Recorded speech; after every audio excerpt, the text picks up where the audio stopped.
Boa noite a todos, sejam muito bem-vindos a mais uma aula da disciplina de Ética, Cidadania e Inclusão Social para o P2 Noite de Biomedicina. Pessoal, vocês concordam com a gravação e posterior divulgação desta aula no meu canal do YouTube? Sim. Ok. Continuando de onde a gente parou, na aula passada, nós estávamos falando sobre a questão da história da bioética, onde nas aulas anteriores a gente estava falando sobre a ética em si, né, até os dias atuais. Agora a gente passou a falar sobre a bioética, né, que é vamos dizer assim, um braço da ética e ao qual vocês, como futuros biomédicos, né, vão precisar bastante compreender como que funciona isso. Então, continuando aqui, a gente estava falando sobre a unidade 731, onde foi um centro, vamos dizer assim, né? Um local onde eram feitas experiências. Na verdade, não era um centro, fugiu a palavra, não, um campo de concentração. No Japão, né, os japoneses fizeram para poder fazer testes com os chineses e com isso acabaram fazendo todo tipo de atrocidade humana, tá? Só abrindo um parênteses, pessoal, quando eu terminar de falar aqui da unidade 731, me lembrem de eu falar sobre um livro de anatomia que foi feito na Segunda Guerra Mundial, por favor, caso eu esqueça. Então, né, lá no Japão, essa unidade, ela foi, só revisando um pouquinho, ela foi descoberta, né, anos após o fim da guerra, na década de 80, no caso em 1989, quando estava sendo construído, né, um meio de transporte subterrâneo, e aí foi encontrado nas escavações, né, diversas ossadas. E aí, quando eles foram mais a fundo investigar, descobriram que tinham sido aquelas ossadas, né, eram restos humanos de pessoas que fizeram parte do campo de concentração que ficou conhecido como Unidade 731.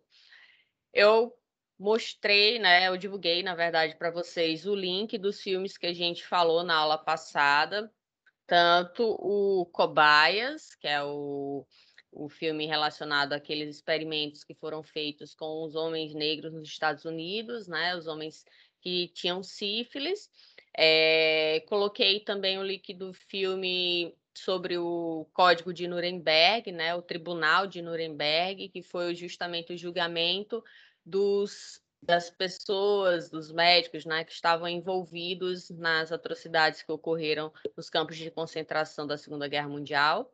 E também, né, postei o link deste filme, Man Behind the Sun, que no Brasil é conhecido como Campo 731, Bactéria à Maldade Humana. Não sei se algum de vocês teve coragem de assistir, mas como eu havia dito, né, é um filme muito pesado. Então, os cientistas que foram responsáveis, né, por fazer as atrocidades lá nessa unidade 731, nenhum chegou a ser punido, até porque a unidade ela só foi descoberta, né, anos depois, alguns, inclusive o próprio Shiroishi, já havia morrido, né, quando foi descoberto, então não houve uma punição adequada. E diferente do que aconteceu com os Estados Unidos, que mesmo décadas após ter sido descoberta a pesquisa, né, o que estava sendo feito lá com os homens sifílicos lá dos Estados Unidos, mesmo assim, Bill Clinton, na década de 90, ele foi lá e reconheceu que aquilo, né, foi um erro do governo americano. No Japão, isso não aconteceu. E aí a gente, antes de falar aqui da moral e valores morais, né, como eu falei, deixa eu falar um pouquinho para vocês sobre a questão de um livro que foi feito na Segunda Guerra Mundial. Este livro ele ficou bem famoso, tá? Porque é um livro de anatomia. Só que o porquê que ele ficou famoso, né? Primeiro de tudo, pelas questões da qualidade, né? Vamos dizer assim, do livro. Tá? É um dos livros que é considerado um dos melhores livros de anatomia, devido aos detalhes que foram descritos, né? Desenhados, ilustrados neste livro. O problema é que lembram que a gente falou, né, de diversas atrocidades que foram feitas na Segunda Guerra Mundial, né, onde muitas pessoas elas eram dissecadas vivas ainda, né, faziam experimentos sem anestésia, sem nada. Então, essas pessoas que estavam, né, ali como cobaias, muitas delas foram utilizadas por um médico chamado Edward Pernickoft, que viveu entre 1888 e 1955. Ele era um professor de anatomia, né? Ele era austríaco e serviu como reitor da Universidade de Viena. Ele ficou conhecido pelos atlas anatômicos que ele fez, né? Era constituído de 7 volumes, conhecido como Topographic Anatomy des Menschen, que seria Atlas da Anatomia Topográfica. Ele foi preparado por Pertnikov e, junto a ele, né, ele tinha o conhecimento anatômico, mas ele não tinha o domínio, vamos dizer assim, da questão da ilustração, né, dos desenhos. Então, ele tinha 4 pessoas, 4 artistas trabalhando com ele, fazendo com que houvesse aí a possibilidade de ilustrar, né, mais fidedignamente, vamos dizer assim. Né? E aí ele trabalhou junto com esses 4 artistas durante 20 anos, preparando justamente esses atlas de anatomia. Embora seja considerada obras-primas que foram feitas, né, tanto do ponto de vista científico quanto artístico, descobriu, né, que ele e os artistas que trabalhavam com ele, eles eram nazistas fervorosos e faziam o quê? Utilizavam justamente os prisioneiros, né, da Segunda Guerra, os prisioneiros políticos, para serem executados, para eles desenvolverem ali as pesquisas, os estudos anatômicos e as ilustrações. Na primeira edição do Atlas, que foi feita em 1937, existe a assinatura de 2 ilustradores, que é Eric Lippé e Carl Entresser. E na assinatura deles, eles incluíam tanto a suástica quanto o símbolo SS, né, que era a força paramilitar do Partido Nazista. Quando foi descoberto isso, né, mesmo na segunda na edição, ainda que foi publicada em inglês em 1964, ainda era possível ver as assinaturas originais com estes símbolos, tá? E aí, nas edições posteriores, eles eliminaram esse símbolo. E existe um debate, né, sobre as questões éticas em estar utilizando esse livro. Então, como eu falei, esse livro, principalmente para a época, né, ele foi muito detalhado. Até hoje ainda existem muitos médicos que utilizam esse livro de anatomia para fazer determinadas cirurgias. Só que é um livro, né? Para quem conhece a história, sabe que inúmeras pessoas foram assassinadas para poder este livro ser construído.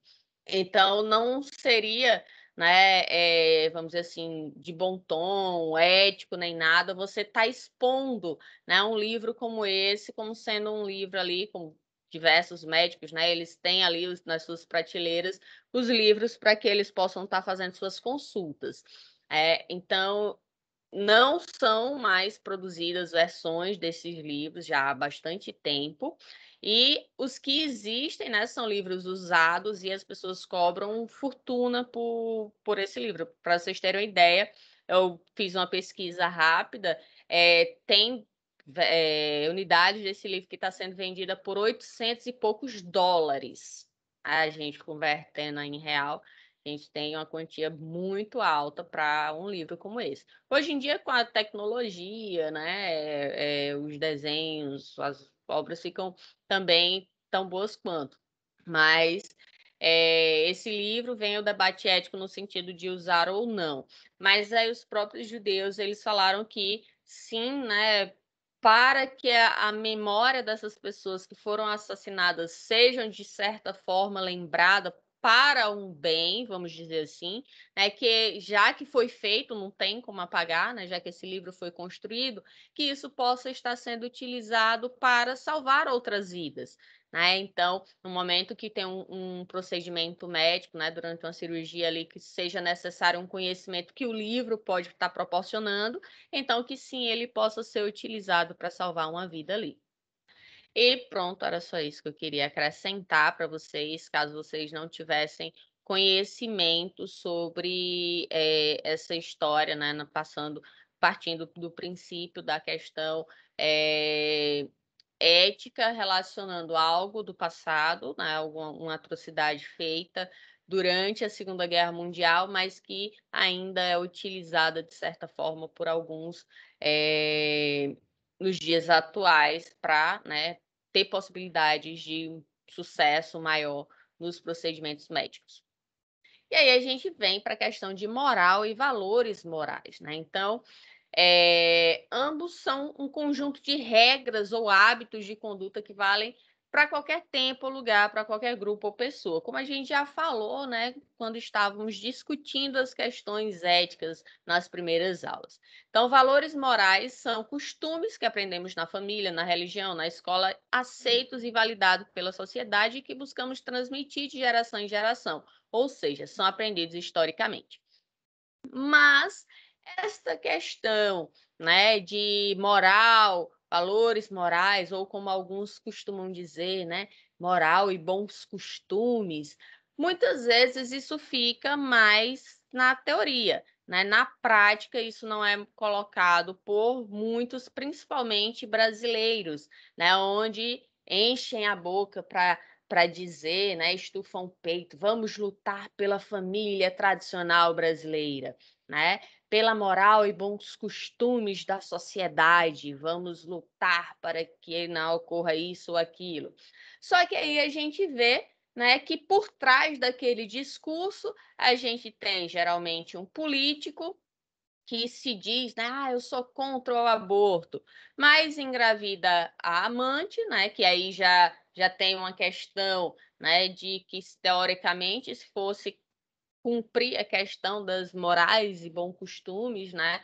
Um casamento deveria ser, né, uma união entre apenas duas pessoas, né? E que monogâmica, né? E que fosse para a vida toda, para quem, né, segue os preceitos religiosos e por aí vai. Só que aí a gente vai ver um amante, né? Ver a esposa que é agredida constantemente, né? Que esse indivíduo que brada para os quatro cantos, que é uma pessoa de fé, que não sei o quê, né? Tem filho da amante, fez a outra amante abortar, abusa da filha, acha que homossexualidade é um castigo, que não é, que é uma escolha, que não sei o quê, né? Tem uma mente totalmente, né, deturpada do que de fato deveria ser a questão de respeito, equidade e amor, né? Então, só para ilustrar um pouco aqui do que a gente já falou. E aí, bioética, né? O que é isso? Então, analisando o significado da palavra e sua origem, dizemos que a bioética trata da ética da vida, né? Se a gente for pegar bio, vida, e a questão ética, né? Então, ela tem como objetivo fazer com que os profissionais de saúde administrem a vida de forma responsável, né? Então, seguindo seus preceitos relacionados a acordos internacionais, a leis internas, né, do país. Então, é necessário seguir as diretrizes, regulamentos, leis que são direcionadas para seres humanos. Não, na verdade, não apenas para seres humanos, né, seres vivos. Então, com a sede por descobertas, né, querendo sempre explicar a origem das coisas e a razão de sua existência, acabou desenvolvendo a ciência com que continua evoluindo constantemente, né? Então, à medida que a tecnologia avança, que os conhecimentos avançam, então os debates éticos, né, principalmente relacionados à bioética, eles sempre precisam ser discutidos, né? Porque muita coisa que se sabia ou não sabia há 20, 30 anos passados, né? Hoje já se tem um novo conhecimento, um novo direcionamento sobre aquele tema, né? Então, para que seja trabalhado de forma a contemplar tudo e que resguarde a vida, isso sempre vai estar sendo discutido e atualizado. Então, nesse sentido, perguntamos: há um limite para a produção do saber? E quando a ciência vai contra as regras, ou seja, normas morais? A bioética é um instrumento possível de limite a esse desenvolvimento da ciência. Então, para vocês, existe um limite para a produção do saber? O que é que vocês acham? Gente. Ah, sim, Clênia, porque quando transpassa aquela história de ética e moral, eu acho que você já passou um pouquinho do limite. E essa história da bioética, ela se encaixa com... que agora viralizou na internet aquele vídeo do coelho. A bioética, nesse caso, também se encaixa com o direito dos animais ou não? Com certeza, com certeza. Lembram dos conceitos que a gente viu lá no início, a primeira pessoa que falou sobre, vamos dizer assim, construir a palavra bioética, né? Que foi Fritz Jack, aquele alemão, lá em 1927. Então, lá ele já dizia que a gente deveria resguardar a vida, né? Independente de ser uma vida humana, certo? Certo. Eu até falei na aula passada, né, da semana passada, que quais vamos supor, os benefícios, né? Um exemplo de um coelhinho, citando o exemplo que você falou, de um coelho ali, o pessoal, as empresas utilizando coelhos para fazer testes de maquiagem. Qual é o benefício que o coelhinho tá tendo ali? Zero. Ele não usa maquiagem, né? Agora, vamos supor, até a gente mesmo, às vezes, nós precisamos servir, né? Não de cobaias, porque a gente vai estar dando a nossa anuência, né? Então, mas a gente precisa sim fazer partes de estudos. Um exemplo, a própria vacina agora da Covid no mundo todo, existiram pessoas que estavam, né, participando da pesquisa para ver como a pesquisa iria evoluir. Existiram pessoas que poderiam morrer? Sim, faz parte, mas quem participou estava consciente dos riscos que poderiam acontecer. Existia um benefício? Sim, a gente está vivenciando uma pandemia e o desenvolvimento de uma vacina pode estar salvando milhões, bilhões de vidas no mundo todo, certo? Então, a gente está vendo um benefício que pode acontecer, né? Não só na vacina agora do Covid, né? Mas tantas outras, tantos tratamentos, medicações que foram desenvolvidas e que fizeram estudos em animais, fizeram, na verdade, laboratoriais, depois em animais e depois chega em humanos, né? Por quê? Porque existem fisiologias diferentes, né? Então, o que você, muitas vezes, né, Ai, como é o nome que chama? Quando se utiliza o computador, estou tentando lembrar o termo agora. Ai, meu Deus. Quando se utiliza... Computadores. É porque tem um termozinho, modelagem, lembrei.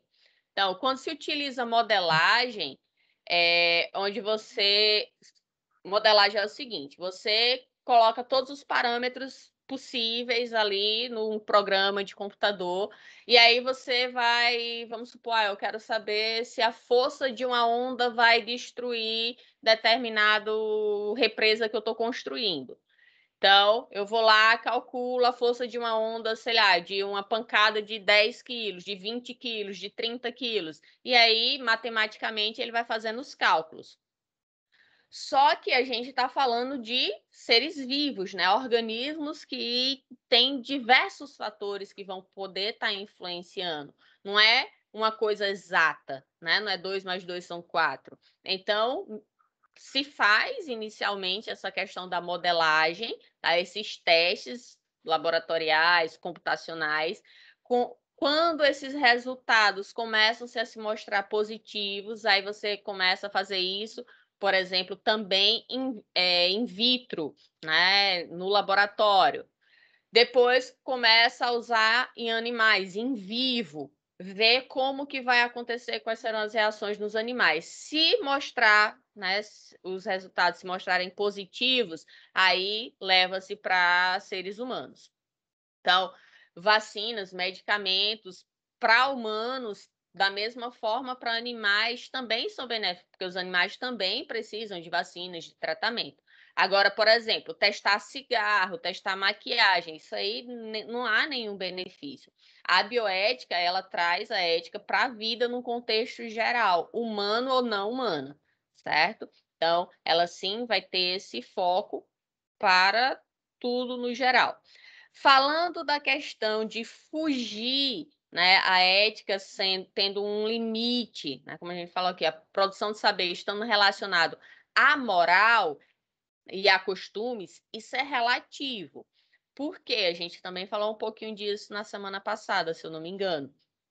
Quando a gente tem a questão de ser uma tradição de um país fazer, por exemplo, a circuncisão feminina, não existe benefício algum, não existe necessidade alguma de uma mulher ser circuncisada.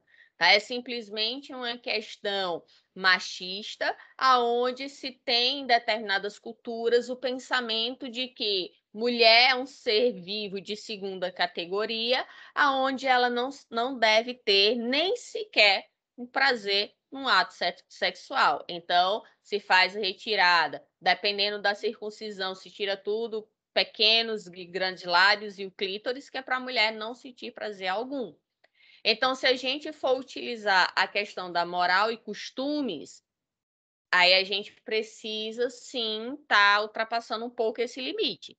Agora, a questão ética, onde você vai estar resguardando a vida do outro, aí a gente tem que ter frear ali e ter limite, sim. Tá? Então, a questão de costumes, a gente precisa ainda estar evoluindo em muitas circunstâncias. A gente vê muitos países que ainda têm situações, né, da população, da sociedade como um todo, né, determinada pela região, que ainda é muito limitada. Tá? Nesse sentido, perguntamos, né,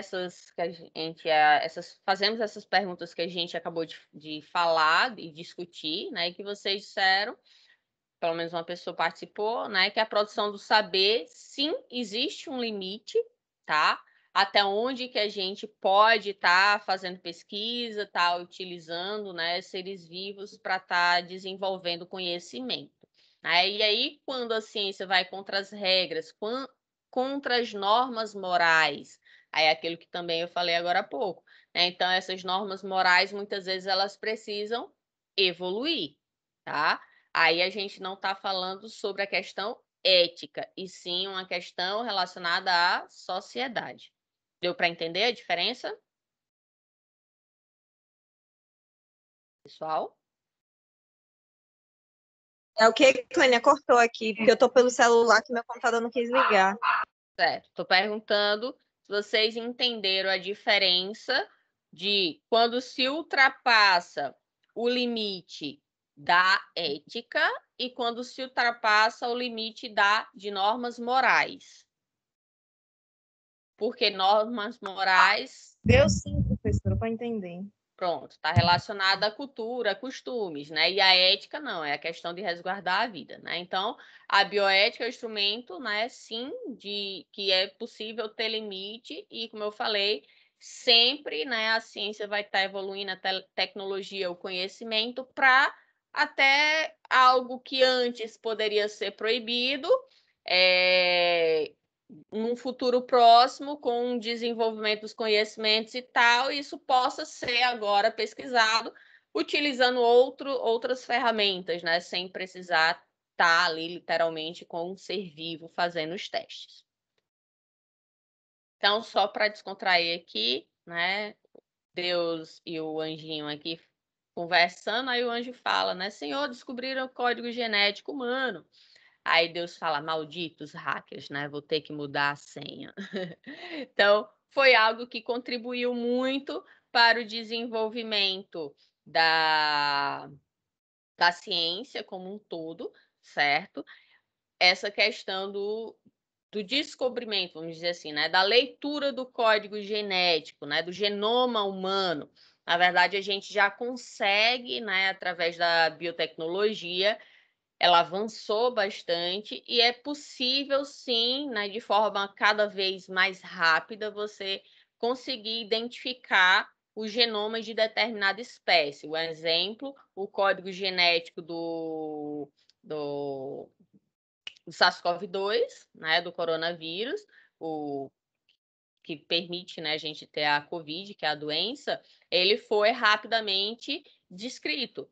Isso facilita muito quando a gente está falando do ponto de vista de uma doença, principalmente uma, né, a nível pandêmico, para que se construa, né, se vá desenvolvendo pesquisas em relação a fármacos, tratamentos, vacinas e por aí vai.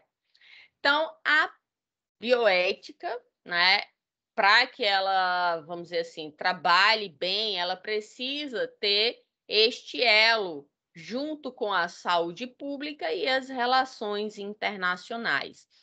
Então, como eu falei, a bioética, cada país vai permitir ou não determinados tipos de pesquisas, tá, ou de procedimentos, e isso deve estar relacionado à saúde pública, né, à saúde da população no geral, sem diferenciar classe social, nada disso, ela deve ser disponibilizada para todos, e as relações internacionais, né? Então, existem acordos internacionais, como, por exemplo, a proibição da clonagem humana.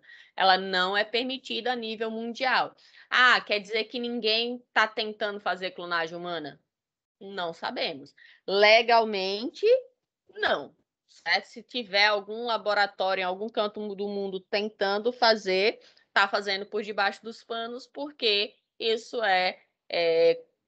através de acordos internacionais, é proibido, certo? A gente vai discutir um pouquinho disso, acho que ainda dá para falar na aula de hoje.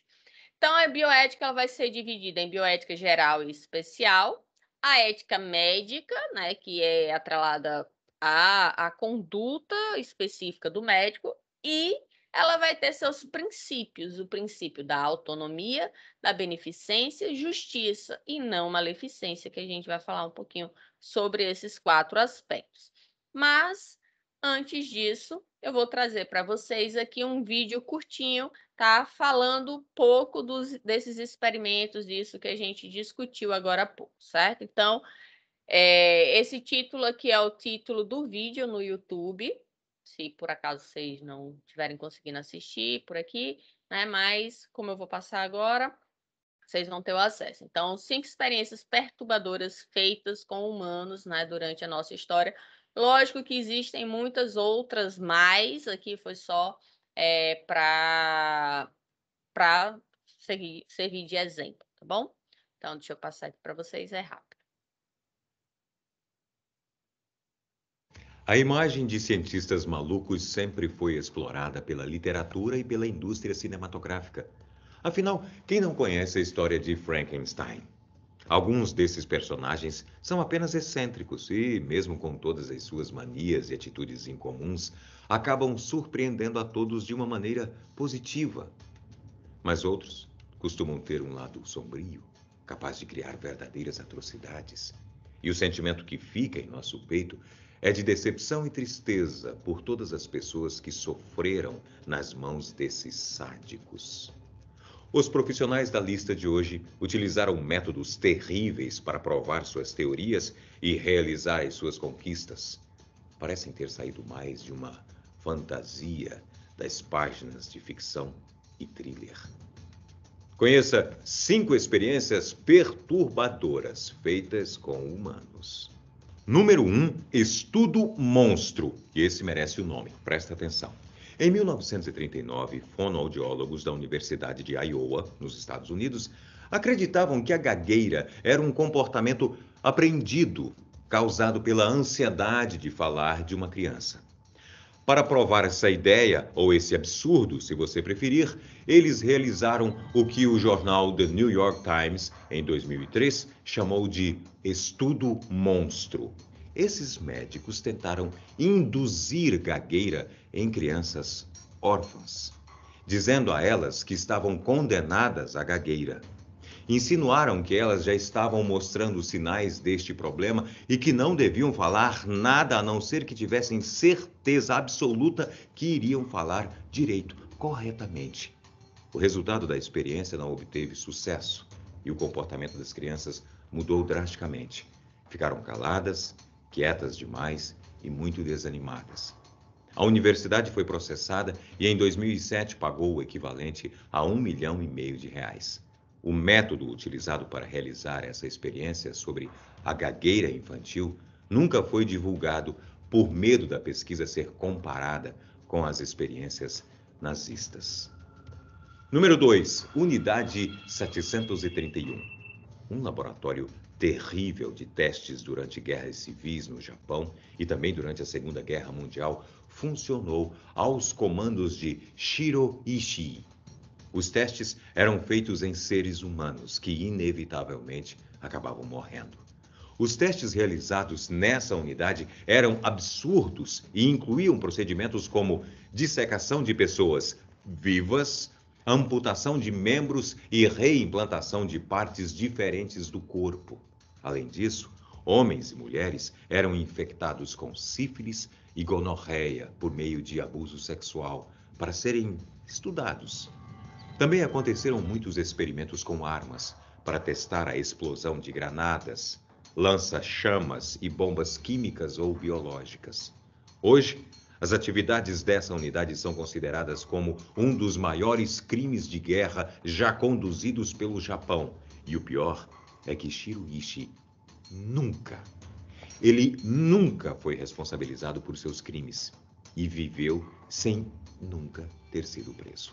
Ele morreu aos 67 anos em decorrência de um câncer de garganta.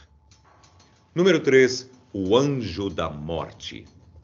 Durante o período do nazismo, muitos experimentos médicos foram realizados em campos de concentração. Dos médicos envolvidos nesse tipo de terror, o mais famoso deles foi Joseph Mengele, o Anjo da Morte, que realizou experimentos terríveis com gêmeos. Um deles foi tentar gerar siameses interligando seus vasos sanguíneos. Dos mais de 1.500 gêmeos, somente 183 sobreviveram aos campos. Com a justificativa de fazer um tratamento nas pessoas, ele injetou substâncias que variavam do petróleo ao clorofórmio em milhares de prisioneiros. Além disso, ele também realizou uma injeção de tinta nos olhos dos prisioneiros para ver se eles mudavam de cor. O médico alemão Joseph Mengele morreu aos 67 anos, no ano de 1979, em Bertioga, São Paulo, livre como um pássaro. A história do Anjo da Morte rendeu também o filme Os Meninos do Brasil, feito em 1978, que eu recomendo. Excelente. Número 4, Testando Venenos. O Serviço Secreto Soviético tinha um laboratório clandestino dedicado a pesquisas de um veneno perfeito, que fosse mortal, não tivesse gosto nem cheiro e não pudesse ser descoberto em uma autópsia. Para isso, eles faziam testes em prisioneiros inimigos que eram orientados a tomar seus remédios e ficar em observação. Depois de muitos testes, uma receita foi aprovada. Ela ficou conhecida como C2 e testemunhas afirmam que as vítimas diminuíam seu tamanho após ingerir a substância, enfraqueciam rapidamente, ficavam calmas e silenciosas e depois de aproximadamente 15 minutos, morriam. Todas as poções foram testadas em pessoas com diferentes condições físicas e idades, para que se pudesse observar as reações diferentes em cada vítima. Que absurdo. Número 5. Cura gay. Acredite você ou não. Você provavelmente se lembra de ter estudado a respeito do apartheid, que foi uma prática de segregação racial horrível, terrível. Além das separações de pessoas pela cor da pele que tinham, muitas sofreram tratamentos completamente abusivos e antiéticos que tinham a intenção de alterar a orientação sexual de supostos gays e lésbicas. Isso ocorreu principalmente durante a Segunda Guerra Mundial. Os gays eram denunciados como inimigos do Estado e acusados de corromper a moral pública e ameaçar o crescimento populacional alemão. Por isso, essas pessoas foram submetidas a verdadeiros métodos de tortura, recebendo remédios para a realização de uma espécie de castração química, além de terapias de choque. O único critério para que as vítimas fossem obrigadas a passar por esse tratamento era que elas aparentassem ter um comportamento homossexual. Aqueles que não demonstravam estar curados poderiam ser obrigados a passar por cirurgias de mudança de sexo. E aí, o que você achou do vídeo de hoje? O seu amigo Boco volta na próxima com muito mais. Até lá. Então, gente, só para ilustrar, né, situações. Então, imagine você, a pressão psicológica, pegando uns dos exemplos aqui, né, a pressão psicológica em crianças, né, que foram ali submetidas a um teste, um experimento, para que elas, para saber se a gagueira era induzida ou não, né? Então, a pressão psicológica daquelas crianças fizeram com que elas nem sequer falassem mais, porque existia aquela questão: se você falar e falar errado, você vai ser punido. Então, vejam até que ponto foi levado, né, a algumas pesquisas antigamente, né? Hoje não existe. Deve existir, sim, bastante, mas cada vez, né, está tendo um controle maior para que esse tipo de pesquisa não ocorram mais. Aqui vai ser um outro videozinho curto sobre a questão de Auschwitz, tá? Experimentos médicos que foram realizados durante a Segunda Guerra Mundial.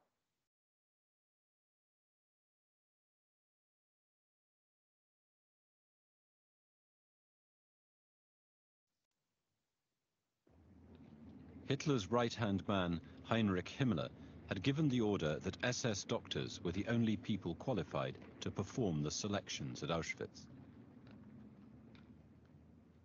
Hans Munch is one of the few Auschwitz doctors who was found not guilty of war crimes, but he remembers Himmler's order. Der Himmler war ein Perfektionist. Himmler was a perfectionist, you know, and it could happen that when the selection was being performed, a layman wouldn't recognize certain features, and you'd end up gassing a few people too many, or too few. So qualified people were supposed to do it.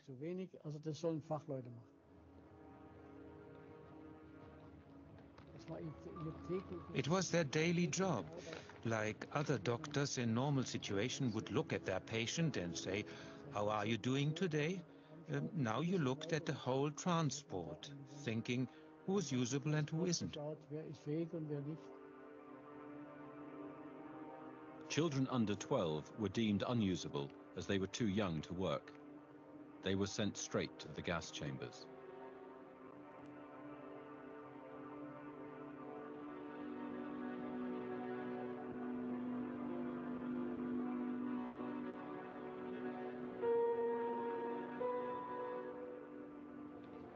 But when the Russians liberated Auschwitz in 1945, they were surprised to find a large group of children still alive. Many of them were twins and had their own story to tell.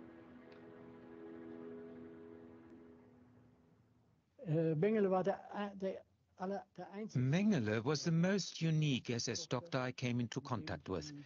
He was the only one you could really talk to. Mengele was anything but a born SS man. He just joined out of pure opportunism, and because he was very vain and the uniform was nice. Somehow he came into contact with the theory of genetic inheritance.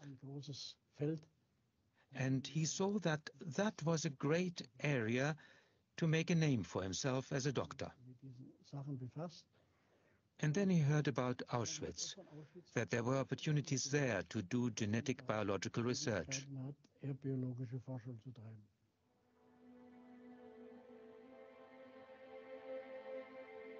Mengele was not some lone scientist pursuing his own private research.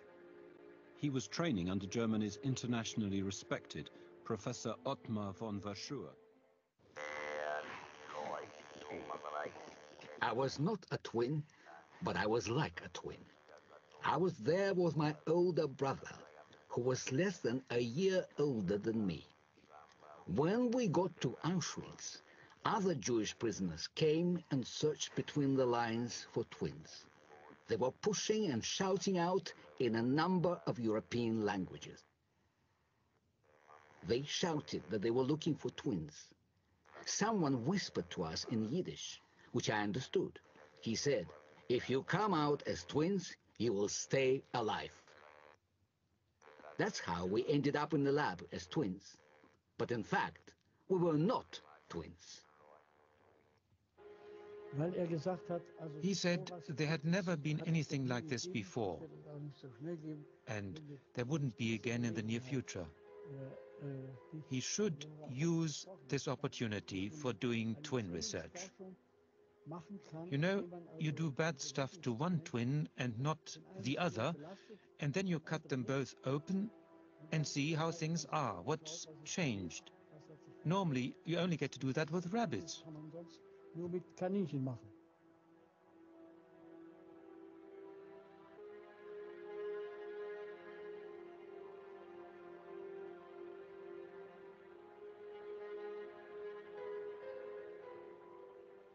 Many concentration camp doctors murdered prisoners in order to supply body parts to teaching hospitals and research laboratories all over Germany.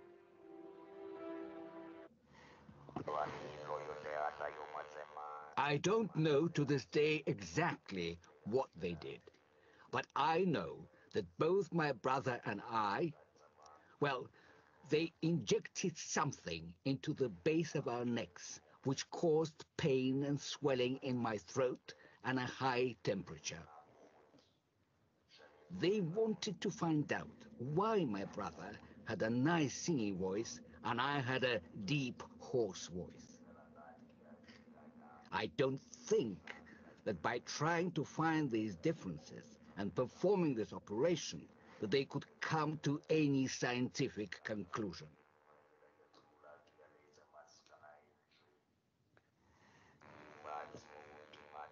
He himself rarely performed any operations. He was simply present when the experiments took place. He would take notes during the experiments.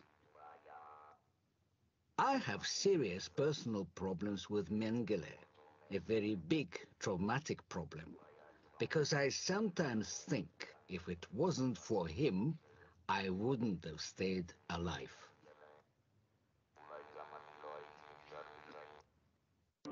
It was one of the many deceptions which the Nazis used to medicalize the killing process.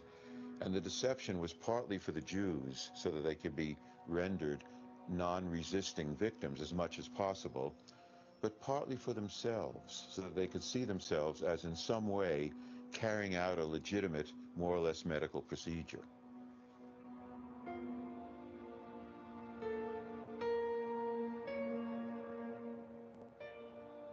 Auschwitz was not just an extermination camp. It was the clearest example of German doctors' betrayal of all their ethical training. SS doctors sentenced between 75% and 90% of the new prisoners to immediate death. The remainder were used as slave labor. New arrivals were also selected for medical experiments.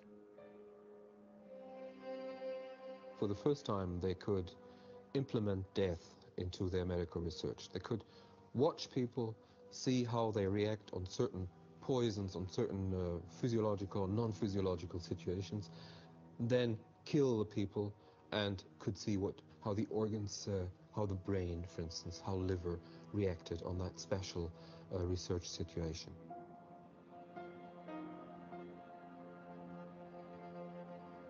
At Buchenwald, the laboratories revealed the tortured results of the doctors' research. It was the first camp where scientists had used prisoners for experiments, but it was not the only one. Doctors had been the largest professional group to join the SS. Their crimes had been so great that a separate trial took place in Germany. The true object of these experiments was not how to rescue or cure, but how to destroy and kill. Taking to the witness stand at Nuremberg were several young Polish women who had been the subject of terrible experiments. This scar is 16 inches long.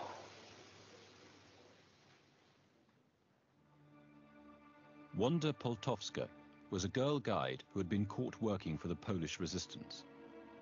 She was sent to the women's concentration camp at Ravensbrück. One day, Poltowska was ordered to appear in front of SS doctors.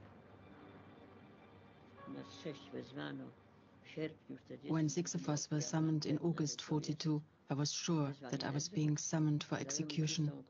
They gave me a clean shirt and a clean bed, and that was a shock.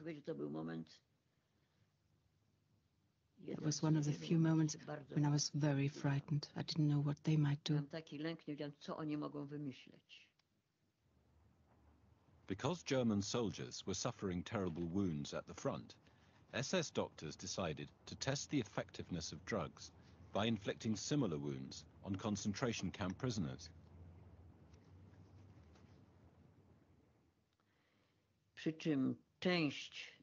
The group I was in, the tests involved injecting bacteria into the bone marrow cavity and then watching the body react to the infection with a very high temperature. Maybe they wanted to see how high a dose of bacteria the body could bear. In my group there were fatalities. Some died. The operations were performed by SS doctors. They repeated them several times, removing healthy bone and muscle, and inserting shrapnel, dirt and bacteria into the open wounds. They were trying to duplicate battlefield conditions. My operation was on an operating table with clean sheets, but the others were operated on as they stood with dirty legs on a dirty table, so this was a complete violation of medical principles, even the most inhuman. Five women died at Ravensbrück from the wound experiments. The others suffered for the rest of their lives. But 4 of the survivors had the satisfaction of identifying their tormentors at the physician's trial. The main culprits were sentenced to death or life imprisonment. Military Tribunal 1 sentences you, Fritz Fischer, to imprisonment for the full term and period of your natural life. At Nuremberg, the defense lawyer argued that the wound experiments were part of the war effort. But this defense could not be mounted for experiments conducted by other doctors.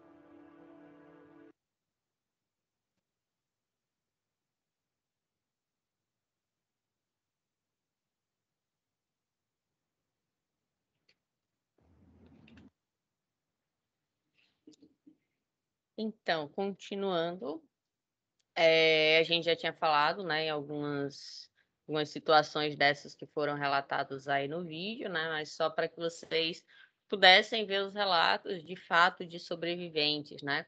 Então, Josef Mengele foi um dos que contribuiu bastante, né, com pesquisas ali utilizando principalmente crianças, né, e jovens gêmeos foram o foco dele, entre as outras, outros experimentos, né, para ver como que tentando simular situação de guerra, né, uma pessoa que levou um tiro, se feriu e estava ali no meio do cerco, da guerra, né, com lama, com areia, com situações ali de contaminação, e eles tentavam reproduzir isso, né, nessas mulheres que foi citado aí no final, né? Então, todo tipo de coisa ruim que vocês possam imaginar foi, né, realizado aí nessas guerras. E ainda são, né? A gente tem países que ainda estão em guerra, não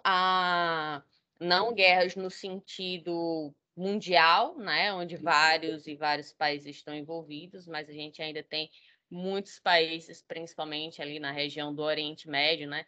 Guerras em nome de Deus, em nome da religião, que para mim é um contrassenso, né? Porque religião e principalmente Deus, os princípios é a questão de respeito e amor ao próximo, e não de guerra, de assassinato, de estupro, de abuso, de tudo que não presta, né? Mas a gente precisa fazer a nossa parte.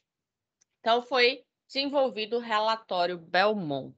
Tá? Então, o Congresso americano, em 1974, né, junto com a Comissão Nacional para a Proteção de Seres Humanos da Pesquisa Biomédica e Comportamental, os pesquisadores que participaram dessa comissão demoraram 4 anos para publicar o que ficou conhecido, né, como vocês podem ver aqui ao lado, o relatório Belmont, tá? Que traz, né, princípios éticos e um guia para a proteção de pesquisas com seres humanos. Vocês estão me ouvindo, tá? Tá. Estou. Ok. Eu pensei que Sim, às vezes professora. é porque eu sempre, quando passo um vídeo, eu desligo minha câmera e meu Estamos áudio. ouvindo, professora. Beleza. Aí, às vezes, eu esqueço de ligar o áudio, eu fico falando, quando eu vejo que não estava ligado. Tô vendo aí que tá ligado, então, ok, vamos continuar. Esse relatório Belmont, ele é ancorado em 4 princípios que a gente tinha, antes de mostrar os vídeos, né? Eu tinha falado que a bioética ela vai ter 4 princípios que vão ser justamente o da beneficência, não maleficência, autonomia e justiça. E o que significa cada um desses princípios, né? Vamos ver agora. No caso da beneficência, é a questão de atenção aos riscos e benefícios. Então, se você vai fazer parte de uma pesquisa, de um estudo, primeiro de tudo, você tem que estar consciente disso, né? Você tem que aceitar fazer parte daquela pesquisa. E, além disso, você precisa ter o conhecimento do que realmente vai acontecer e quais são os riscos de você estar participando dessa pesquisa. Tem que ter riscos e também tem que ter os benefícios, né? Então, não é, eu vou fazer essa pesquisa porque eu quero, você tem risco de morte, qual é o benefício dela? Nenhum, eu estou fazendo só porque eu acho que é legal. Não, né? Então, ela precisa ter benefícios que possam contribuir para a sociedade, certo? Um exemplo, né? Trazendo a realidade que a gente está agora na pandemia, como eu falei no início da aula. Diversas pessoas de diversas nacionalidades em diversos países diferentes fizeram parte, né, de estudos relacionados às vacinas que hoje a gente está tendo disponível aí pelo mundo todo, né, que são várias. E aí essas pessoas elas sabiam dos riscos que poderiam, né, acontecer, e até alguns que nem se sabiam ainda porque era uma pesquisa, né, que ali não se tinha noção, vamos dizer assim, do que de fato aquela vacina poderia causar no corpo da pessoa. E aí, mas existia o benefício, tá? Então, poderia ser que você morresse fazendo parte dessa pesquisa? Poderia. Mas se essa pesquisa der certo, qual é o benefício dela? O benefício dela é que bilhões de pessoas estão, né, mundialmente aí correndo risco de contrair a doença, podendo até chegar à morte, né? E alguns podendo sobreviver, mas ficando com sequelas. Então, o benefício é que essas pessoas não venham mais a morrer e não venham mais ter complicações devido à Covid. Então, o princípio da beneficência é uma atenção, uma avaliação aos riscos e aos benefícios que aquela pesquisa vai poder trazer. Tá? No caso, os riscos para o indivíduo que está fazendo a parte da pesquisa e os benefícios, né? O que é que isso vai poder trazer para a sociedade. A não maleficência traz o princípio de que a vida não é privilégio de alguns, nem depende de tempo, de duração ou de lugar. Se a gente trouxer as palavras do ministro da Economia essa semana, não sei se vocês acompanharam, mas o nosso ministro, ele disse, lógico, não são exatamente essas palavras, tá? Eu não decorei as palavras dele, mas a ideia é, tipo, para que você quer todo mundo agora quer viver até os 100 anos? Para que isso? Isso é péssimo para a economia do país, porque tem a questão da previdência, né? O governo está pagando ali a aposentadoria. Então, para que essa invenção, né, de você estar querendo viver até os 100 anos? Engraçado, né, que ele já tem uma certa idade ali. Ele já passou provavelmente dos seus 60, não sei qual é a idade dele. Então, para que ele ainda está vivo, né? Já que ele acha que não tem essa necessidade da pessoa ter uma vida tão longeva, né? Então, olha para até onde a gente está tendo, né, no nosso país, além de lutar contra um vírus, uma sociedade que não se coloca no lugar do próximo, uma sociedade que não respeita o próximo, que não respeita as condições socioeconômicas do outro, que só pensa no seu próprio umbigo, a gente ainda tem um governo que tem esse mesmo pensamento e que não está nem aí para as pessoas que estão morrendo. Então, o princípio da não maleficência é justamente você não pensar, vamos supor, você tem uma classe social mais elevada, você é rico, você tem lá dinheiro, você tem mansões, então eu vou deixar você vivo. Vou atender, vamos supor, no hospital, vou atender você, vou fazer os procedimentos necessários. Você é uma pessoa que passa fome, mora na rua, sua vida não vale nada. Então, isso não deve existir, né? Por causa de, que eu sou branco, porque eu sou europeu, porque eu sou não sei o quê. Isso não deve existir, somos todos seres vivos, todos seres humanos, tá? Compartilhamos, né, o mesmo código genético, então ninguém é melhor do que ninguém, certo? Então, a vida não é privilégio de alguns, ok? Autonomia. Vai ser responsável pelas consequências de seus atos.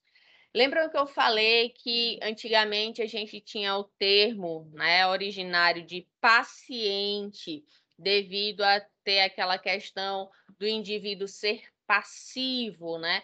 Chegar no hospital, né, para ser atendido e simplesmente seguir vamos dizer assim, seguir as ordens, né, as orientações que o médico dava.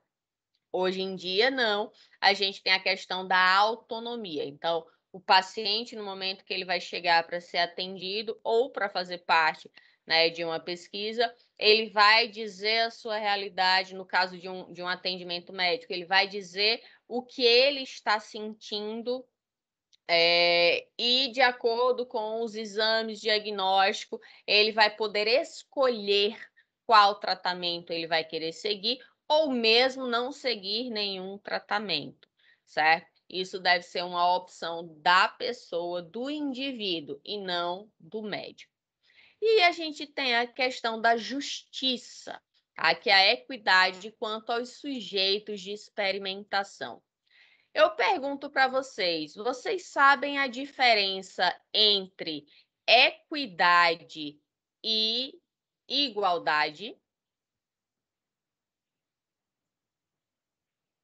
Vocês acham que tem diferença? Não? Se tem, qual é a diferença? Vocês poderiam me dizer?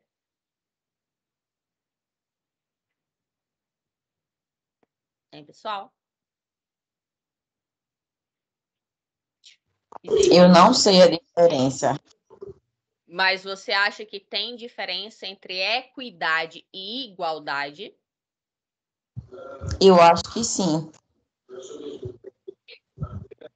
Clênia, igualdade é aquela história de todos terem os direitos iguais, mas equidade são os direitos...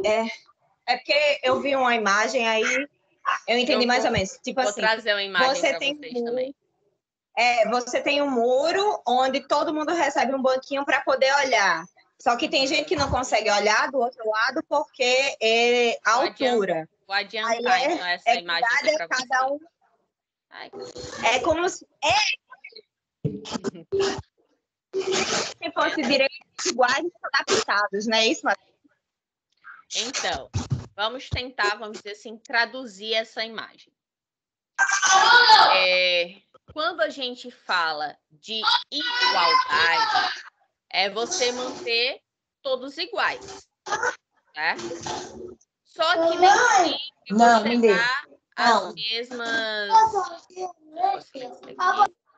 Nem sempre você dá as mesmas condições, você está permitindo que haja igualdade, né? Que todos estejam não a igualdade, equiparados, certo? No caso aqui, a gente tem pessoas com tamanhos diferentes. Igualmente, eu dei um banquinho, né? No caso, um caixote aqui de madeira para cada um. Então, eu estou trabalhando aqui com a igualdade. Só que essa igualdade, ela deixou todos com as mesmas condições? Hein, gente? Aqui é a esquerda. Todos ficaram com a mesma condição de poder assistir, no caso, o jogo de beisebol aqui do outro lado? Não, por unidade, não. Isso é recurso. Eu, entre aspas, né? Eu fiz a minha parte, ó. Eu tô dando a oportunidade para vocês aí, né? Tá todo mundo, entre aspas, está todo mundo igual. Só que a gente vê que dentro da circunstância de cada um, existem peculiaridades diferentes. Que se você tratar pessoas diferentes de forma igual, nem sempre você vai estar dando as mesmas oportunidades. Então, avaliando essa imagem aqui, a gente tem a igualdade. Já pegando essa do meio, aí a gente vai ter a equidade, certo? Na equidade, a gente vai ter a promoção de iguais oportunidades para os membros de um grupo, né? Verificando que existem diferenças e essas diferenças são consideradas. Então, no caso aqui, esse indivíduo mais alto, ele precisa de banco para ver o jogo? Não. Ele, naturalmente, ele já tem uma altura suficiente para que ele consiga enxergar. O do meio, com um banquinho só, é suficiente para ele ter a altura necessária para enxergar. Já a pessoa do canto, se a gente desse só um banquinho, como a gente teve na igualdade, ela iria continuar sem ter o acesso ao jogo. Então, eu, de forma da equidade, trabalhando a equidade aqui, eu coloquei 2 banquinhos para elas e todos, ó, agora eles estão, a gente pode dizer que eles estão iguais graças à equidade, tá? Infelizmente, a nossa realidade, principalmente aqui no Brasil, né, é essa aqui. Então, deu para entender a questão da diferença da igualdade e da equidade? Todo mundo conseguiu entender, gente? Sim, consegui entender. No caso aqui da justiça, é justamente a equidade junto aos sujeitos da experimentação, tratando diferentes aqueles que são diferentes, certo? Para que todos sejam iguais. E aí o princípio da beneficência, né, determina que sempre deve-se tomar atitudes visando o bem dos demais, ou seja, faça bem aos outros independente do seu desejo. Então, principalmente para profissionais de saúde, né, todos fizeram um juramento, que dentro do juramento tem o de não causar mal ao outro, certo? E isso deve ser levado sempre em consideração. No princípio da não maleficência, né, foi originado na expressão primum non nocere, que significa, em primeiro lugar, não causar dano. O princípio afirma que a obrigação de não causar dano intencional e desnecessário. Então, o princípio da maleficência fica da seguinte forma: não cause dano aos outros, certo? Então, a beneficência, não fazer o mal, aqui não causa dano, né? A gente vai vendo que, independente da pessoa, independente da classe social, da idade, da religião, da cor da pele, seja lá o que for, você não deve causar dano, certo? Então, respeito à autonomia das pessoas, né? Determina que uma pessoa possui o direito de decidir o que é melhor para si, segundo suas próprias convicções. Então, ela se apoia na ideia de que o indivíduo pode ter desejos diferentes dos seus. Um exemplo, pessoas que são testemunhas de Jeová, acho que são as testemunhas de Jeová que não podem receber transplante, transfusão, né? Então, por mais que você, né, nos seus princípios, você acha que ali você tem que fazer, mas para aquela pessoa, você tem que respeitar a autonomia dela de dizer: eu não aceito receber, um exemplo, uma transfusão sanguínea, ou um transplante de órgão, ou seja lá o que for, certo? Ô, Clênia, Ouve. eu, inclusive, tive uma paciente que ela fez prótese total de joelho. Aí, ela é testemunha de Jeová. Ela disse para o médico, porque você tem que assinar um termo, porque é uma cirurgia grande, permitindo transfusão se necessário. Ela disse, não quero receber transfusão de jeito nenhum, eu prefiro morrer na mesa do que receber um sangue. Que é um princípio dela e você tem que respeitar, né? Existem muitas questões relacionadas a, juridicamente falando, né? O Merielle está dizendo aqui, terror para o cirurgião. Pois é. Então, juridicamente falando, isso é muito complicado, porque ao mesmo tempo, e aí é o que eu vou falar depois, é que esses princípios, eles podem o quê? Causar conflitos entre si. Né? Ao mesmo tempo que você tem que respeitar a autonomia do paciente, no momento que você é, no caso de um médico, né, que você é um profissional, que você está numa cirurgia, que você sabe que a vida daquela pessoa está dependendo daquela transfusão, e você se nega, você está tendo um conflito entre dois princípios, né? O de não causar mal e o da autonomia. Você vai seguir um ou você vai seguir outro? Para entender? Por isso que também existe, né, legislações, existem outras coisas que vão complementar isso. Não é uma verdade absoluta esses princípios, certo? É isso que eu quero que vocês pensem, né, e levem em consideração. Então, juridicamente, vamos supor, se você, paciente, assinou um termo de responsabilidade que você não quer receber sangue, né, um exemplo de uma transfusão, e você morrer durante o procedimento lá, a cirurgia que estiver sendo feita, o médico ele está resguardado, né? A equipe ela vai estar resguardada, não vai acontecer nada com ela. Agora, se o paciente assina o termo de que ele não quer e durante a cirurgia você faz o procedimento, no caso de um médico, né? Ele vai estar respondendo juridicamente sim, tá? Por quê? Por questões religiosas, né? Quem é testemunha de Jeová, e aí tem aqueles mais radicais ou não, né? Mas o princípio deles, né? Falando de forma bem resumida, é que se a pessoa tomar essa transfusão, né, sanguínea, ela vai se tornar uma pessoa impura que não vai mais ter, entre aspas, né, o direito de entrar nos céus, vamos dizer assim. Então, elas vão ser expulsas daquela congregação, né, sei lá como é que chama, né, daquela religião, daquele grupo deles. Ela vai ser impura, ela vai ser expulsa. Só que a gente tem uma outra questão. Se a gente estiver falando de menores de idade, o que é que vocês acham que qual deveria ser o procedimento? Exatamente. Meirelle está dizendo aqui complicado, professora. Eu já passei por situações que médicos recusam-se a operar. Quando é menor, quem assina é os pais, né?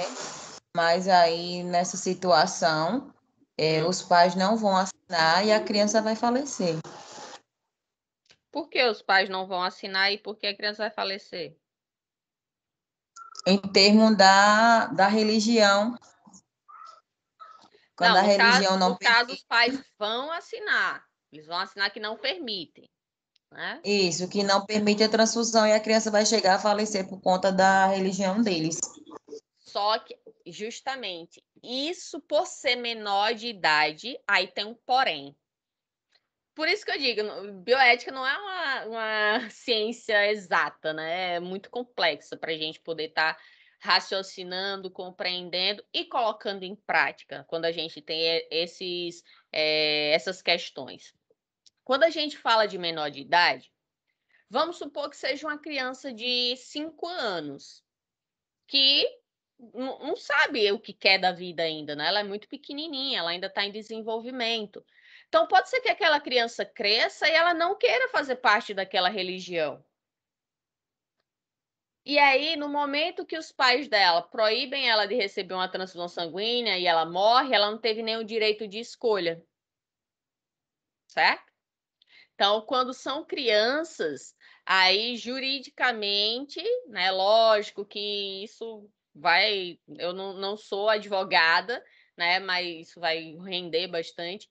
Mas quando são menores de idade, meio que os médicos eles ficam resguardados por causa disso.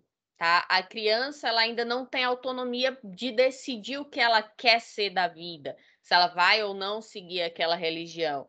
E no momento que os pais impõem isso a ela, e como uma condição, inclusive, de vida ou morte, você tem que resguardar o direito da criança. Certo? E aí, no caso, se é um adulto que tem consciência que assina e né, ele está totalmente lúcido e diz que não quer, beleza. Mas e uma criança? Que ela não responde por si ainda. Então, vai ser resguardada a vida da criança, tá? Algumas, como eu falei, eu não sei se chama congregação, tá, gente? Mas eu vou estar nomeando assim. Algumas congregações, elas não têm mais a questão da expulsão, tá? Daquele grupo. Mas vão ficar, né, meio escanteado ali, porque você vamos dizer assim, entre aspas, um representante de uma pessoa impura por ter feito ali uma transfusão, certo? Então, para considerar uma ação como sendo autônoma, existem duas condições. A capacidade de ação intencional, que é a vontade do indivíduo de realizar aquela ação, tendo entendimento sobre ela e suas possíveis consequências, ou seja, um adulto, né, consciente, lúcido, que ele vai saber, eu quero assinar que eu não vou deixar, eu não quero que seja feita transfusão. Eu sei que eu posso morrer. Inclusive, hoje em dia existem algumas técnicas que são utilizadas para evitar a necessidade de transfusão sanguínea. São mais complicadas, mais trabalhosas, mas que em algumas vezes são necessárias para poder, né, salvar a vida de uma pessoa nessas circunstâncias. E aí o segundo ponto, né, a segunda condição é a liberdade de interferências, que é a não influência de fatores externos, como ameaças e chantagens na escolha do indivíduo. Né? Então, isso juridicamente, em várias situações, você não pode, por exemplo, apontar uma arma para a pessoa e gravar e aquilo servir como, por exemplo, uma confissão. Mesmo que de fato seja a confissão de um crime, mas juridicamente isso não vai ser levado em consideração porque ela estava sobre uma chantagem, sobre uma ameaça.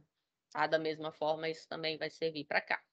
Então, respeite o desejo da pessoa desde que ela tenha capacidade intelectual e emocional para analisar a situação e possa escolher livremente, né, as opções que existem. E o princípio da justiça, né, determina que os iguais devem ser tratados de forma igual e os diferentes devem ser tratados de forma diferente, que é justamente a questão do princípio da equidade. Então, de forma mais extensa, a cada um de acordo com a sua necessidade, a cada pessoa de acordo com o seu esforço, a cada pessoa de acordo com a sua contribuição, a cada pessoa de acordo com o seu merecimento.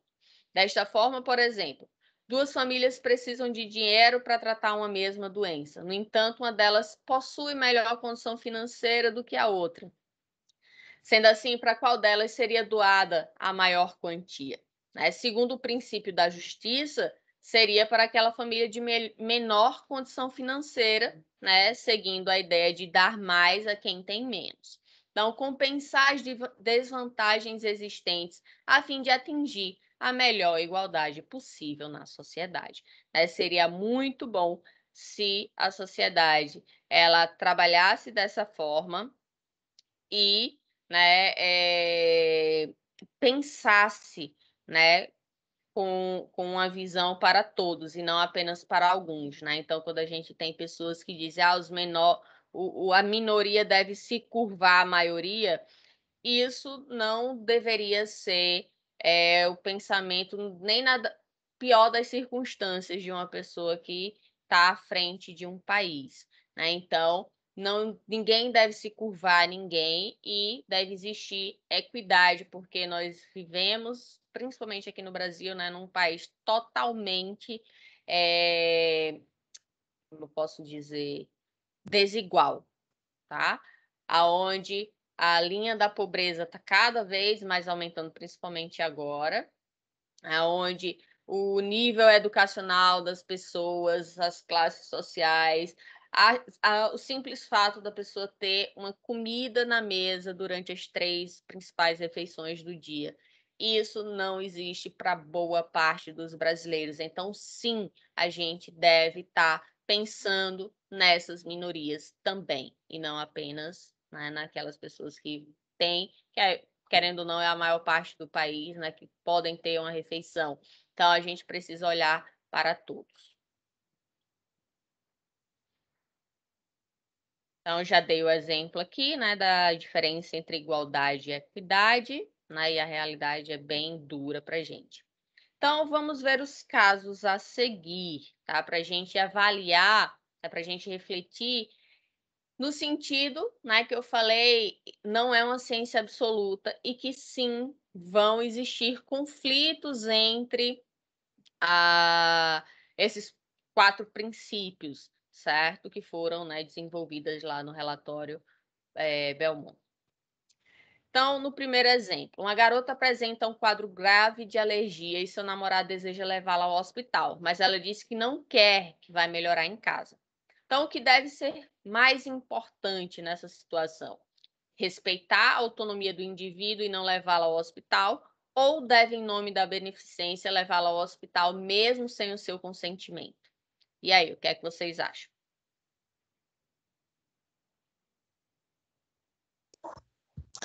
Meu pensamento seria levar mesmo seu consentimento, que aí tá entre ficar pior ou ficar pior, né? Então, mas assim, a pessoa pode falar. Porque se a pessoa tiver plena consciência do que está acontecendo, se ela se negar, será que a gente pode obrigar? Então, eis a questão. É aquela situação, Clênia. Obrigar, a gente não consegue obrigar, mas vai chegar um ponto que a pessoa vai desmaiar e você vai levar de toda forma. Exatamente. Só que numa situação mais grave, podendo, inclusive, deixar sequelas. Se for, por exemplo, uma alergia tão forte que deu um edema de glote, daqui que você chegue no serviço de saúde, que essa pessoa possa respirar, se é que vai conseguir pelo tempo de deslocamento, Então, e aí? É a vida da pessoa. Então, nesse sentido aqui, se a pessoa tivesse tendo um quadro de alergia, sem descrever que fosse um quadro grave, né? Então, poderia sim a pessoa estar avaliando, está começando a ter um quadro alérgico. Um exemplo, eu sou alérgica a crustáceos. Quando eu como camarão, caranguejo, na minha garganta começa a coçar. Nunca passou disso, ainda bem, mas eu também nem como mais, que eu não vou brincar com a sorte. Como já é na garganta a minha reação, por mais que seja só uma coceirinha, eu não vou contar com a sorte, vai que um dia, sei lá, meu sistema imune tá meio maluquinho, tá fraco e dá uma reação mais grave e já dá um edema. Então, eu não gosto, né, de crustáceo, então para mim não faz diferença. Minha vida é mais importante do que comer um camarão. Né? Como algumas pessoas que, mesmo tendo alergia, vai lá, se entope de remédio para poder tomar, ou para poder comer, né, um camarão, um caranguejo. Para você tá ótimo só comendo, Clênia. Eu não aguento nem o cheiro. Então, o cheiro não me faz mal, mas tocar faz. Eu descobri... O meu cheiro, tocar, eu não preciso comer para poder ter alergia. Tem gente que é mais séria, a minha não é tão, não. Eu achava, né, que era só a coceirinha na garganta. Aí, uma vez, uma tia minha tinha comprado camarão, aí eu fui ajudar a descascar. Menina, meus dedos parecia que, nem sei, queimava minha mão todinha. Tia, infelizmente, eu não vou mais poder ajudar, tô tendo um processo alérgico aqui. Aí ficou só nos dedos, não foi pra garganta, não. A garganta só quando eu como mesmo. Só que aí, se é um quadro alérgico que você, né, já tem consciência, ou então a pessoa começou a apresentar ali, né, você pode acompanhar e ver a situação. Mas aqui a gente está falando de um quadro grave, né? Então você tem que tentar conscientizar essa pessoa, você pode morrer, né? Se você tiver uma situação, um choque anafilático aqui, uma situação mais grave, você não chega nem no hospital, nem que você desmaie aqui daqui que eu leve você no hospital, você vai morrer. Ou então, pelo tempo que ficar desacordado, sem oxigênio, alguma coisa do tipo, você pode ficar com sequelas. E aí, né? Então, tentar jogar com convencimento, porque você não vai amarrar a pessoa ali e vai levar, né? Então, tentar argumentar com ela. Um exemplo, eu tenho meu avô, eu nem cheguei a conhecê-lo, ele faleceu antes. Ele morreu de um choque anafilático de uma vitamina, um conjunto, né? Tipo um suplemento. Ele tinha muita asma, crises horríveis de asma. A mãe me relata isso. E eu tenho um tio que era médico, que faleceu também já há um tempinho.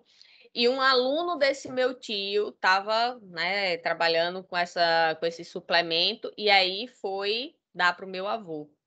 E aí meu avô acabou, como era um suplemento novo, meu avô teve alergia e morreu, né, um choque anafilático, morreu na hora. Foi assim, eu acho que para esse aluno do meu tio deve ter sido horrível, porque, lógico, não foi proposital, mas querendo ou não, né, entre aspas, ele matou o pai do seu professor.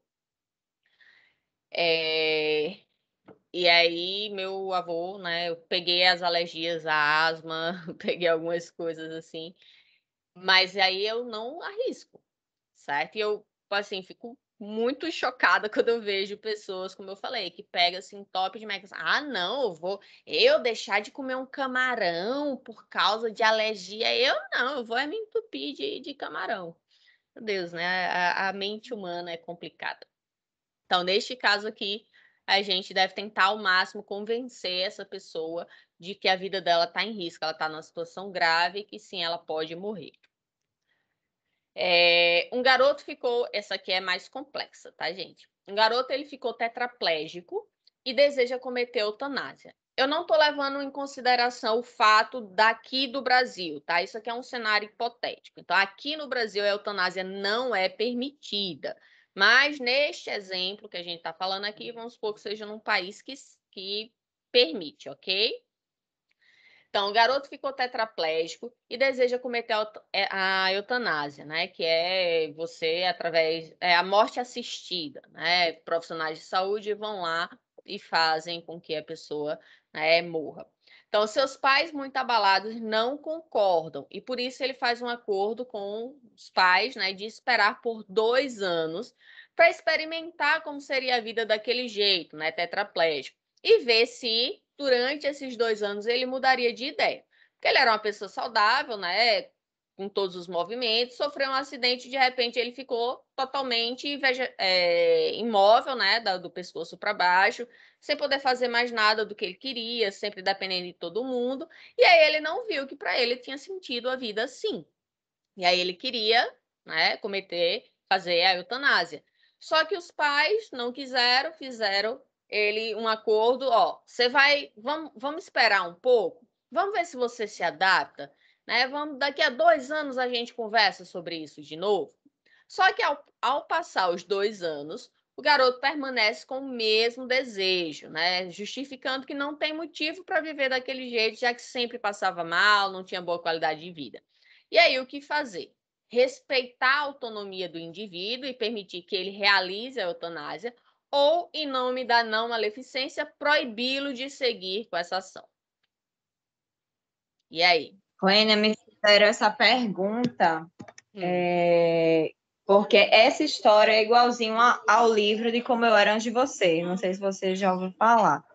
Não, tem um filme, né? Eu nem li o livro, nem vi o filme ainda. Só, assim, conheço por cima a história. Mas é basicamente isso. Contratam uma menina para ver se consegue fazer mudar de ideia, porque também fizeram um acordo, ele ficou tetraplégico. E me fizeram essa pergunta, tipo, se eu, entre aspas, permitiria isso ou não. É muito complicado uma situação dessa.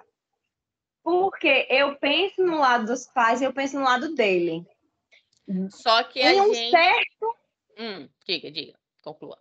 É porque, assim, em um certo ponto, pensando pela mentalidade dele, tem um quê de altruísta pensando nos pais que não quer que fique com, entre aspas, esse fardo. Mas é muito difícil. Eu acho que eu nunca queria ficar numa situação dessa, porque realmente eu não iria saber o que fazer.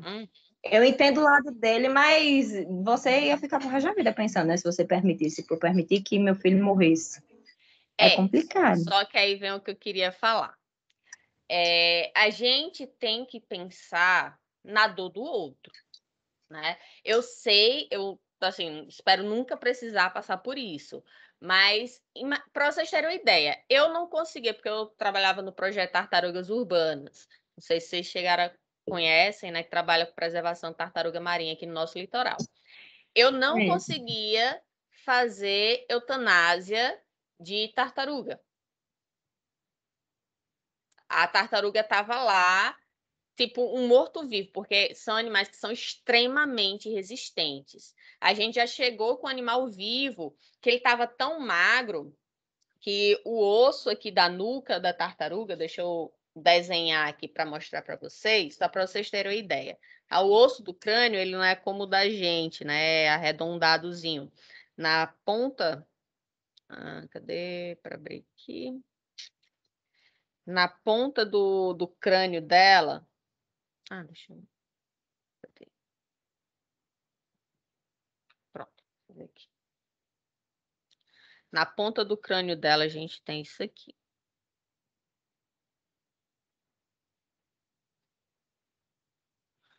Ai, ficou feio.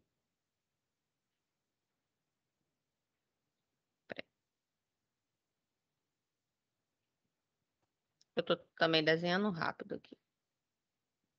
Então, vamos supor que isso aqui... Deixa eu mudar a tela aqui para vocês enxergarem, tá? Aqui é frente. E aqui as costas dela. Tá, vocês estão conseguindo aqui. A parte de baixo seria o que viria aqui para a coluna, tá? Então, esse ossinho aqui do crânio dela, ele é bem pontiagudo. E aí, o que é que acontecia? Tinha vez que a tartaruga, ela chegava num nível, né? Principalmente, a gente já identificava que era ingestão de plástico, quando chegava nessa situação. Ela chegava num nível tão grande de desnutrição e desidratação que esse osso, quando ela mexia a cabeça, né, a tartaruga, ela precisa levantar a cabeça para respirar. Ela respira ar como a gente, ela não respira embaixo d'água. E aí, quando ela fazia esse movimento, ela estava tão magra que abria a pele. O osso, ele fazia um buraco na pele. Quando ela mexia a cabeça, a gente viu o osso mexendo.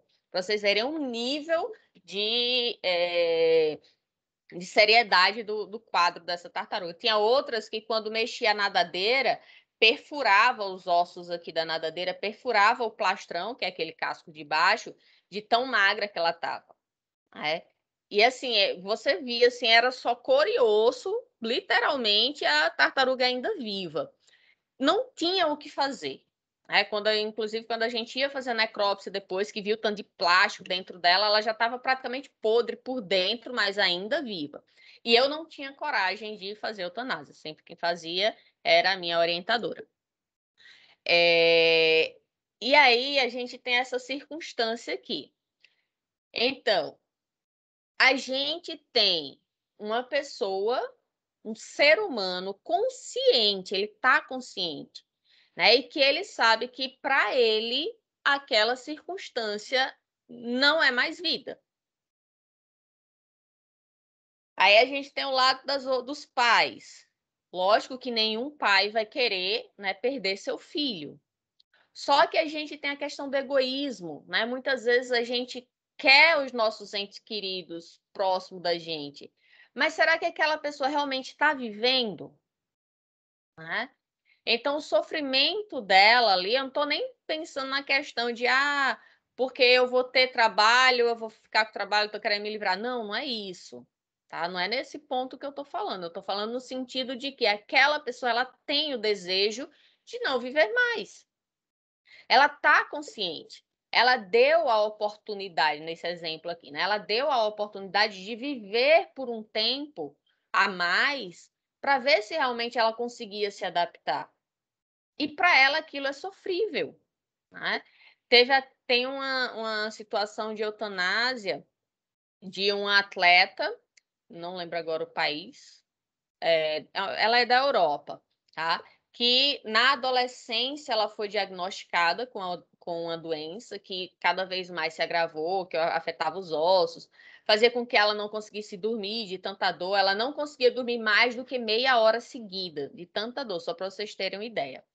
E aí, quando foi nas Olimpíadas, no caso, a Paralimpíadas aqui do Rio de Janeiro, né, aqui do Brasil, ela disse, né, que seria a última Olimpíada dela, porque ela não aguentava mais, né? E quando ela voltasse, retornasse para o seu país, ela iria fazer a eutanásia. E assim o fez, né? Ela era permitido, então era um desejo que ela tinha, porque ela disse: eu já conquistei tudo que eu tinha que conquistar, já fiz tudo que eu podia, né, fazer. Eu não aguento mais estar vivendo nessa circunstância. Aí eu acho que ela tinha uns 30 e poucos para 40 anos. Não era uma pessoa já a idade mais avançada, até porque ainda participava de Olimpíadas. Então, a gente precisa também se colocar no lugar do outro. Né? Então, para você ter ideia, tem gente que, como o exemplo aqui, um tetraplégico, que ele não tem como nem sequer tentar, né? Eu vou tentar me matar, me enforcar, seja lá o que for. Não tem como ele fazer. E aí, muitos acabam, por exemplo, mordendo a própria língua para se engasgar com sangue, né? Tentar se matar ali de alguma forma. Então, olha o sofrimento que isso pode estar, né, cada vez mais causando. É muito complexo. Eu sei que é muito fácil falar na teoria, na prática é muito difícil. Como eu disse, eu não tinha coragem nem de matar, fazer a eutanásia, né, de uma tartaruga que eu sabia que não existia a mínima possibilidade dela viver. E com a melhor tecnologia do mundo, se a gente tivesse aqui, ela não teria condições e eu não tinha coragem de fazer isso. Mas eu sabia da necessidade que existia de fazer. Né? Então, eu não impedia de ser feito aquele procedimento, porque eu sabia, eu tinha plena consciência de que aquele indivíduo ele estava sofrendo muito mais estando naquela circunstância. Então, aqui só para descontrair, né? Um casal, aí o cara fala, és a favor da eutanásia? Aí a moça, da minha ou da sua? Sou da sua, né? Eu sou, pode ir. E aí, né, eu acho que esse é o último, ainda tem mais. O último para a gente encerrar a nossa aula. Tá? Você ganhou na loteria, aquele exemplo que a gente tinha falado, né? E pretende doar uma parte do dinheiro para famílias que possuem indivíduos doentes e que o tratamento é muito caro. O que você faria? Usaria o princípio da justiça e doaria um pouquinho para várias famílias e não daria para nenhuma delas pagar o tratamento todo, porque elas não teriam como conseguir o restante do dinheiro, ou usaria o princípio da beneficência e doaria grandes quantias a duas famílias, de forma que o tratamento de ambas conseguiria ser completamente realizado. E aí?